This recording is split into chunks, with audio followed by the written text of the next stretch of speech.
13 ಹಾಗೂ 14ನೇ ಕವನ.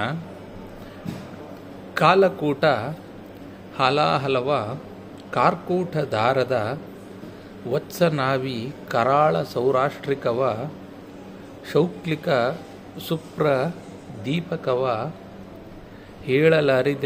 ಅರಿದನ ನಿಂಪೆಂಟು ವಿಷವನು ಮೇಳವಿಸಿ ಬಳಿ ಕುಳಿದ ಮಧುರ ವಿಶಾಲ ವಸ್ತುಗಳಿಂದ ಕಜ್ಜಾಯಗಳನ್ನು ಮಾಡಿಸಿದನು. ಅಂದರೆ ಭೀಮನನ್ನು ಕೊಲ್ಲಲೆಂದು ಕೌರವನು ಒಂದು ಉಪಾಯವನ್ನು ಮಾಡಿದನು.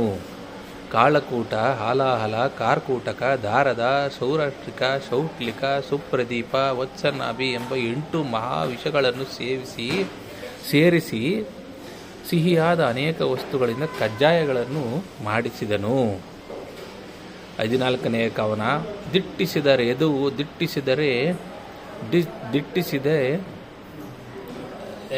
ಸೀವುದಂಗೈ ಮುಟ್ಟಿದರೆ ಸೀವುದೊಂಗೈ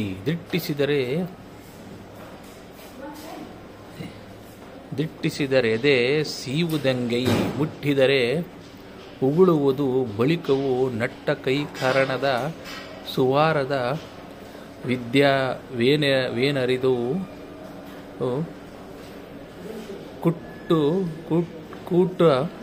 ಕೊಟ್ಟ ರೀ ತಂಗಳವನ್ನು ಜಗಜಟ್ಟಿ ಹಾಯಿಕೆ ಕೊಂಡು ನುಣ್ಣಣೆ ಸಿಟ್ಟು ಮುರಿ ಆಟದಲ್ಲಿ ಸದೆದನು ಮತ್ತೆ ಕೌರವರು. ಅಂದರೆ ದಿಟ್ಟಿಸಿದರೆದೆ ಸೀದುವಂಗೆ, ಅಂದರೆ ಈ ವಿಷವನ್ನು ದಿಟ್ಟಿಸಿ ನೋಡಿದರೆ ಎವೆಯ ಕೂದಲುಗಳು ಸೀದು ಹೋಗುತ್ತದೆ, ಕೈ ಮುಟ್ಟಿದರೆ ಹುಣ್ಣಾಗುತ್ತದೆ ಎಂದ ಮೇಲೆ ಅವನನ್ನು ಸೇವಿಸಿ ಭಕ್ಷ್ಯಗಳನ್ನು ಮಾಡುವ ಪಾಕಶಾಸ್ತ್ರದ ವಿದ್ಯೆ ಕೈವಾಡಗಳು ಎಂತಹುದು ಎಂದು ಹೇಳಲು ಸಾಧ್ಯವಿಲ್ಲ. ವಿಷದ ಕಜ್ಜಾಯಗಳನ್ನು ಭೀಮನಿಗೆ ಕೊಡಲಾಗಿ ಅವೆಲ್ಲವನ್ನೂ ತಿಂದು ಚಿಟ್ಟು ಮುರಿ ಆಟದಲ್ಲಿ ಕೌರವರನ್ನು ಸದೆಬಡಿದನು ಭೀಮನು. ಧನ್ಯವಾದಗಳು.